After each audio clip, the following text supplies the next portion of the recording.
Existem monstros que você vê antes de ouvir. Outros, você ouve muito antes de sequer perceber que está sendo observado. Mas há uma criatura que faz o contrário. Ela imita sons, rouba vozes, distorce pedidos de socorro. E quando você finalmente entende o que está ouvindo, já é tarde demais. O nome dela é Siren Head, uma criatura impossivelmente alta, magra como um poste, e com sirenes antigas no lugar da cabeça. Essa é a história real, ou o mais próximo do real que podemos chegar, sobre o primeiro relato oficial de um encontro com ela. Uma história que começa em 1995, em uma região remota do interior dos Estados Unidos, onde 2 adolescentes, Noah e Claire, desapareceram enquanto faziam uma trilha. A última coisa que se tem notícia deles é uma mensagem de rádio, nervosa e confusa, onde eles diziam: "Estamos ouvindo alguém pedindo ajuda, mas não tem ninguém aqui."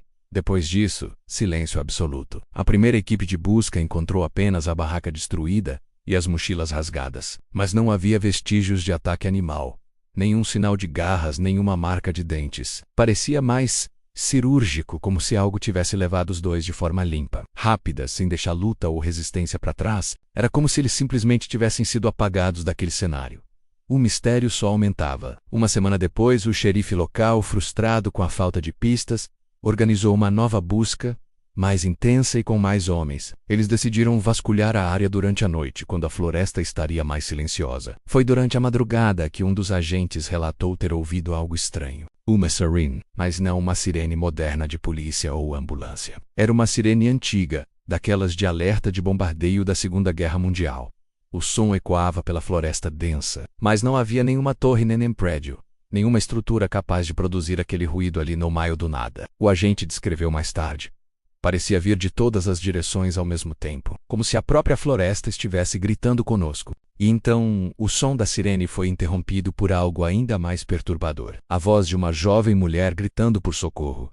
Era clara, perfeita e terrivelmente familiar. Era a voz de Claire, a garota desaparecida. A mesma voz que estava registrada na mensagem de rádio dias antes, mas havia algo muito errado. A voz repetia a mesma frase, exatamente do mesmo jeito, com a mesma entonação, como um áudio quebrado, preso num loop infinito. "Por favor, me ajuda. Por favor. Me ajuda. Por favor, me ajuda."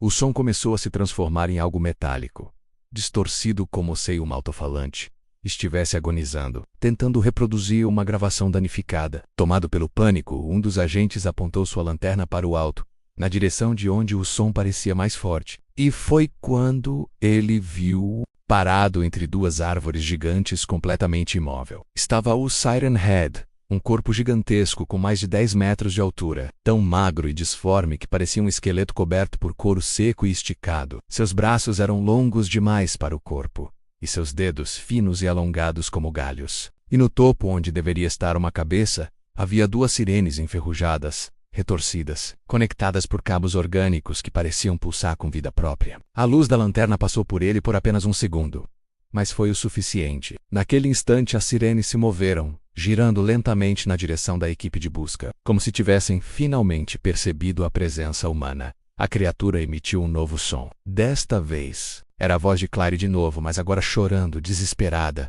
num tom que não era um pedido de ajuda, mas um aviso. "Não é a minha voz. Por favor, corram." E então, silêncio, um silêncio absoluto, pesado, que pareceu sugar todo o som da floresta. Foi a calmaria antes da tempestade, antes do verdadeiro ataque. Os sobreviventes descrevem que o som seguinte não parecia vir das sirenes. Parecia vir de dentro da cabeça deles. Uma frequência baixa, sufocante, que fazia o estômago revirar, a visão escurecer e os ossos vibrarem dolorosamente. O som era uma arma. 2 oficiais desmaiaram imediatamente, caindo no chão como bonecos. Um terceiro começou a sangrar pelos ouvidos, gritando de dor enquanto tentava cobrir a cabeça. O quarto tentou correr, mas caiu quando o próprio som o desequilibrou, como se o chão estivesse tremendo apenas para ele. O Siren Head não andava. Ele simplesmente aparecia onde não deveria estar. Ele se movia rápido demais para algo tão grande e desengonçado. Quando a equipe de busca se deu conta, ele já estava sobre eles. Um dos sobreviventes descreveu a cena com horror.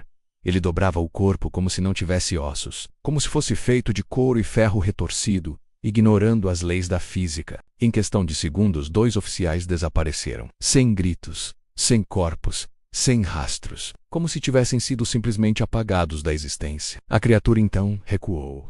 lentamente, emitindo um som de estática, ruídos metálicos e fragmentos de transmissões de rádio militar dos anos 40. E então, sumiu na escuridão, como se nunca tivesse estado ali. O governo, oficialmente, encerrou o caso classificando os desaparecimentos como vítimas de um ataque animal não identificado. Mas os registros de rádio, as vozes imitadas, os sons impossíveis, nada disso jamais recebeu uma explicação oficial. Os únicos 2 sobreviventes daquela noite que pediram anonimato e se mudaram para longe daquela região afirmam até hoje a mesma coisa. Siren Head não mata por fome. Ele se alimenta do medo antes de levar você. E ele usa a sua voz depois que você se foi. É claro, o Siren Head pode ser apenas uma criatura fictícia, uma lenda da internet criada pelo brilhante artista Trevor Henderson. Ele é um mestre em criar imagens que tocam o nosso medo primordial do desconhecido. Mas, como toda boa lenda moderna, a história do Siren Head se alimenta de uma verdade assustadora: o poder do som. O mais aterrorizante é perceber que sons são a única coisa que você não pode simplesmente fechar os olhos para evitar. Eles entram na sua cabeça, queiram você ou não. Então, da próxima vez que você estiver em um lugar isolado, talvez acampando ou dirigindo por uma estrada deserta à noite, e ouvir uma sirene distante e achar que ela está ficando cada vez mais próxima, talvez você queira pensar 2 vezes. Pode ser que não seja uma sirene. Pode ser algo imitando uma sirene, algo se aproximando, algo muito, muito pior. Obrigado por assistir. Se você gosta de histórias como essa, não se esqueça de se inscrever no canal e ativar as notificações para não perder nosso próximo mergulho no desconhecido. Até a próxima, pessoal. Aqui, no canal Além do Breu.